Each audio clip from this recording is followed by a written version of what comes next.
Hello friends. Now आज से हम लोग स्टार्ट करने जा रहे हैं एरे। मीन्स अब हमारा एक्चुअल डेटा स्ट्रक्चर शुरू हो चुका है। एरे के बारे में वैसे तो आप लोगों ने फर्स्ट सेमेस्टर में पढ़ा है, तो फर्स्ट सेमेस्टर में जो भी चीज़ पढ़ा है यहाँ पे हम लोग उससे कुछ अलग तरीके के प्रोग्राम पढ़ेंगे। डीएस वाले प्रोग्राम, डेटा को कैसे मैनेज करना है, उन सब चीज़ों के बारे में थोड़ा सा हम लोग एरे का इंट्रोडक्शन लेते हैं पहले, उसके बाद इसके प्रोग्राम्स देखें। तो एरे का क्या है, एरे का यूज हम लोग क्यों करते हैं? देखो, हमारे अपने डेली लाइफ में भी हमको बहुत जगह पे लिस्ट के साथ काम करना पड़ता है। लिस्ट का मतलब क्या है? जहाँ पे बहुत सारे डेटा आइटम्स हो, बहुत सारे डेटा के साथ जो इंटर रिलेटेड हो, एक दूसरे से रिलेटेड डेटा हो। जब भी हमको इस तरह के डेटा को रिप्रेजेंट करने की जरूरत पड़ती है मेमोरी में, तो हम लोग को उस समय कोई एक ऐसा डेटा टाइप चाहिए जहाँ पे हम डेटा आइटम को रखे भी एक लिस्ट में, और उनके बीच कुछ रिलेशनशिप भी एस्टेब्लिश्ड हो। तो उसे हम लोग डेटा स्ट्रक्चर कहते हैं, जहाँ पे हम बहुत सारे डेटा को रखते हैं और डेटा के बीच में एक रिलेशनशिप एस्टेब्लिश हो।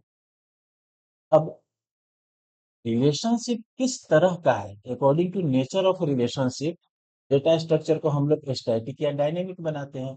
स्टैटिक वह है जहाँ पे डेटा फिक्स है साइज, डायनेमिक वह है जहाँ पे साइज फिक्स नहीं है। तो एरे उसमें से हमारा एक स्टैटिक डेटा स्ट्रक्चर है, क्योंकि इसका साइज फिक्स होता है, जो इस तरह से डिफाइन किया गया है कि जिसमें कलेक्शन ऑफ डेटा आइटम रहे, होमोजीनियस डेटा, होमोजीनियस टाइप के डेटा आइटम्स, मतलब एक ही जैसा बहुत सारा डेटा को एक साथ रखने के लिए हम लोग एरे का यूज करते हैं, जिनके बीच मैथमेटिकल रिलेशनशिप भी है। ठीक है, देखो मैथमेटिकल रिलेशनशिप, अब यहाँ पे हम लोग सिंपली कह दिए कि मैथमेटिकल रिलेशनशिप, मैथमेटिकल रिलेशनशिप कैसे होता है तो उसके बारे में देखते हैं। तो मैथमेटिकल रिलेशनशिप इंपॉर्टेंट इसलिए है कि इसकी सहायता से हम लोग बहुत आसानी से कैलकुलेट कर सकते हैं अगला आइटम या पहले आइटम को, मतलब जो आइटम है हमारे पास उससे आगे वाले या पीछे वाले को बहुत आसानी से उन मैथमेटिकल रिलेशनशिप के द्वारा आसानी से हम उन्हें एक्सेस कर सकते हैं या उनके एड्रेस को देख सकते हैं। जैसे अब यहाँ पे देखो, it allows the processing of large amount of data. Generally array में हम लोग क्या देखते हैं कि बहुत लार्ज अमाउंट ऑफ डेटा का प्रोसेस करते हैं बहुत कम समय में, शॉर्ट पीरियड ऑफ टाइम। किसी भी एरे का जो फर्स्ट एलिमेंट होता है उसे हम लोग इंडेक्स्ड वैल्यू या सब्सक्रिप्ट वैल्यू जीरो देते हैं, क्योंकि जीरो से स्टार्ट करते हैं। उसके बाद अलग अलग तरह के ऑपरेशंस हम लोग एरे पे परफॉर्म करते हैं, जैसे कि सर्चिंग हो गया, सॉर्टिंग हो गया, इंसर्टिंग हो गया, ट्रेवर्सिंग हो गया, रिवर्सिंग हो गया, डिलीटिंग हो गया। इनमें से एक आध ऑपरेशन आपने फर्स्ट सेमेस्टर में देखा होगा। ज्यादातर जो मेन मेन ऑपरेशंस हैं उन्हें आपने फर्स्ट सेमेस्टर में नहीं देखा होगा। जैसे सर्चिंग में भी आपने देखा होगा फर्स्ट सेमेस्टर में, सॉर्टिंग नहीं देखा होगा, इंसर्टिंग नहीं देखा होगा, ट्रेवर्सिंग आपने देखा होगा, रिवर्सिंग भी हो सकता है आपने देखा होगा, डिलीटिंग आपने नहीं देखा होगा। तो ये सब जो नए नए चीजें हैं, इन सब के बारे में हम लोग सेकंड सेमेस्टर में पढ़ेंगे। जनरली यहाँ पर हम एक मेमोरी एलोकेशन दिखा रहे हैं एरे के द्वारा। आप इसमें देखो किस तरह से काम करता है। ऊपर में जो ये दिया हुआ है, मान लो कि ये एड्रेस है। नाउ इसमें कैरेक्टर एरे बनाया गया है, तो इस तरह से मेमोरी बना। जो भी इस एरे का जीरोथ इंडेक्स है वहाँ यू है, फर्स्ट इंडेक्स है बी है, तो इस तरीके से आप डेटा रख सकते। ये एरे का लोकेशन। नाउ इसमें एक चीज होता है कि जैसे अभी हम लोगों ने बोला कि मैथमेटिकल रिलेशनशिप, तो मैथमेटिकल रिलेशनशिप क्या होता है? किसी भी एरे का अगर आपको जगह पता है तो उसका एक फॉर्मूला होता है जिससे किसी भी इंडेक्स का आप एड्रेस निकाल सकते हो। फॉर्मूला क्या होता है? बेस एड्रेस प्लस साइज गुना इंडेक्स। अब आप इस फॉर्मूले के सहायता से इसमें से किसी का भी एड्रेस निकाल सकते हो। सपोज इसका एड्रेस हमें निकालना है, छठे वाले इंडेक्स का। तो छठे इंडेक्स का मतलब हो गया कि बेस एड्रेस हमारा क्या है, तो बेस एड्रेस ये है, शुरुआत वाले का एड्रेस 200, तो हो गया 200 प्लस। साइज का मतलब क्या है? क्योंकि हमारा कैरेक्टर डेटा टाइप है, कैरेक्टर मेमोरी में कितना साइज देता है, 1 बाइट, तो 1 हो गया। इनटू इंडेक्स कितना है, 6, तो 6 हो गया। इसे कैलकुलेट करोगे तो 206 आया, और that is the address of this element. Now इस तरीके से आप मैथमेटिकल रिलेशनशिप एस्टेब्लिश कर सकते हो किसी भी एरे के एलिमेंट में। नाउ मोस्टली ये सब चीजें आप लोगों ने देखा होगा फर्स्ट सेमेस्टर में। आज के क्लास में हम लोग जितने भी इसके थ्योरेटिकल कॉन्सेप्ट हैं उनको खत्म करेंगे। नेक्स्ट क्लास से हम लोग इनके प्रोग्रामिंग पढ़ेंगे। नाउ नेक्स्ट है कैरेक्टरिस्टिक्स ऑफ एरे। एरे के कुछ कैरेक्टरिस्टिक्स होते हैं। क्या क्या होते हैं? पहला देखो, array use N index based data structure. Array में इंडेक्स बेस्ड डेटा स्ट्रक्चर होता है जो मदद करता है हमको आइडेंटिफाई करने में हर एलिमेंट को बहुत ही आसानी से यूजिंग इंडेक्स। इंडेक्स को यूज करके हम बहुत आसानी से फेच कर लेते हैं। जो इंडेक्स है वो नंबर का डेटा है। Now if a user want to store multiple values of the same data type, अगर किसी यूजर को बहुत सारा वैल्यू एक ही तरह के डेटा टाइप का यूज करना है, करके रखना है, तो उसके लिए एरे एक बहुत ही इफिशियंट तरीके से यूज हो सकता है।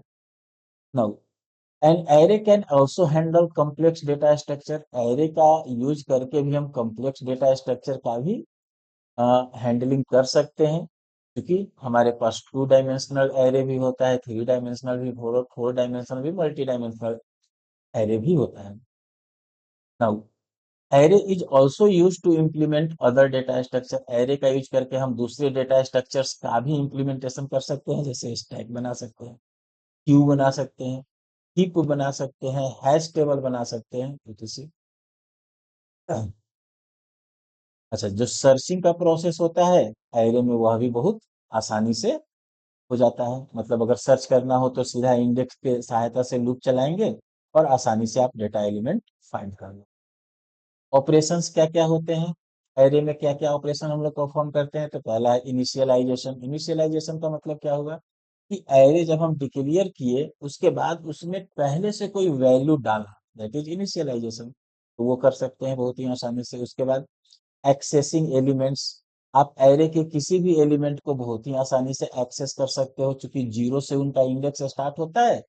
तो जीरो स्टार्टिंग हो गया और जितने टोटल नंबर है उतना -1 इसका लास्ट एड्रेस हो जाएगा। तो इस हिसाब से आप एक्सेस भी कर सकते हो। सर्चिंग फॉर एलिमेंट, किसी एलिमेंट को सर्च करना है आपको एरे में, तो आसानी से लिनियर सर्च का यूज कर सकते हो या बाइनरी सर्च का यूज कर सकते हो। देखेंगे आगे ये दोनों, लिनियर सर्च क्या होता है, बाइनरी सर्च क्या होता है, इनके बारे में।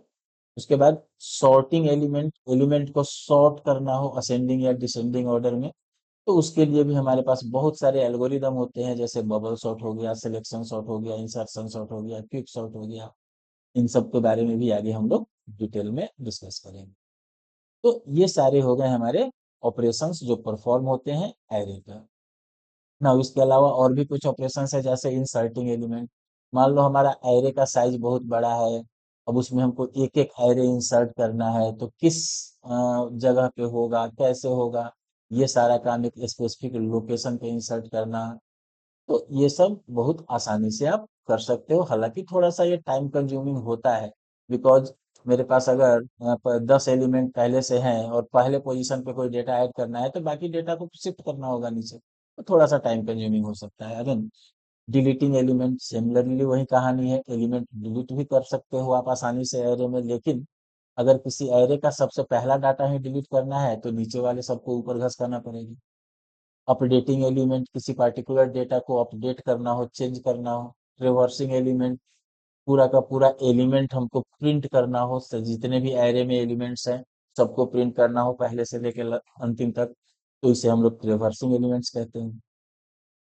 नाउ नेक्स्ट है एप्लीकेशन ऑफ एरे। एरे के एप्लीकेशंस क्या हैं? तो एरे के बहुत सारे एप्लीकेशंस है। पहला, मैट्रिक्स के प्रॉब्लम को सॉल्व करने के लिए हम लोग एरे का यूज करते हैं।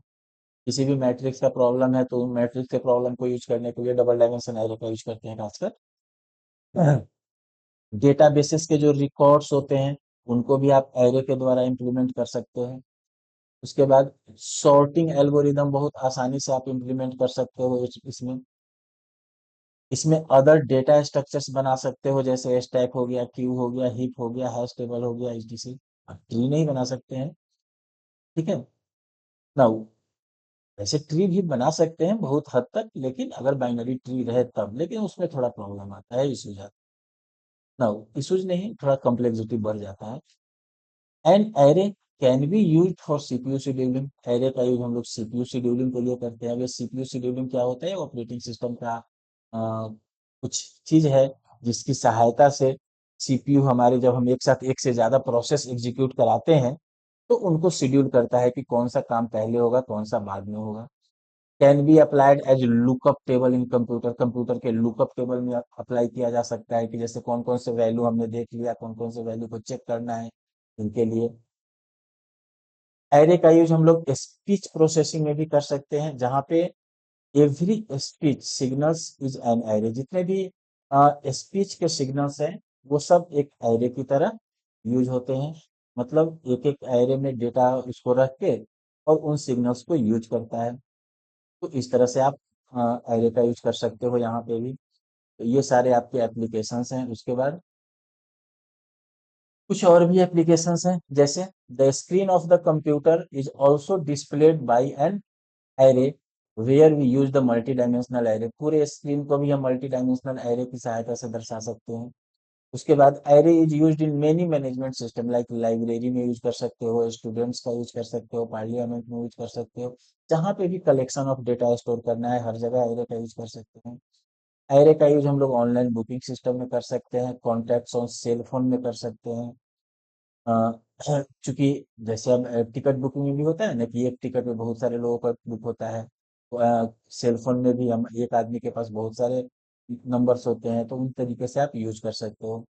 गेम्स में लाइक ऑनलाइन चेस, इन सब में आप एरे का बहुत यूज पड़ता है। इनके द्वारा आप एरे का यूज करके ये सब काम आप कर सकते हो। उसके बाद to save images in specific dimension, किसी पार्टिकुलर डायमेंशन में अगर आपको इमेज सेव करना है किसी एंड्रॉयड एप्लीकेशन में, लाइक 360 टू 1200, तो यहाँ पे आपको एरे का यूज पड़ेगा। अब इन सब के अलावा कुछ रियल लाइफ के एप्लीकेशंस भी है। ये सब तो होगा कुछ प्रोग्रामिंग से रिलेटेड या जनरेटिव के टर्म के रिलेटेड। कुछ रियल लाइफ की या जनरल एग्जांपल भी आप देख सकते हो एरे में। जैसे an array is frequently use to store data for mathematical computation. Mathematical computation में आप एरे का यूज कर सकते हो। उसके बाद it is used in image processing. Image processing में इसका यूज होता है। It is also used in record management. Record management में आप इसका यूज कर सकते हो बहुत आसानी से। बुक पेजेस, जो भी रियल लाइफ एग्जांपल्स में आप बुक के पेजेस हैं उन्हें स्टोर करा सकते हो एरे में। It is used in ordering boxes as well. Ordering boxes का भी आप यूज कर सकते हो बहुत आसानी से इसमें। ठीक है, तो आज के लिए इतना ही। कल से हम लोग पढ़ेंगे एरे के क्रिएशन का टास्क, कि एरे कैसे क्रिएट होता है और एरे में और क्या क्या हम लोग कर सकते हैं। आज के लिए इतना ही। Thank you.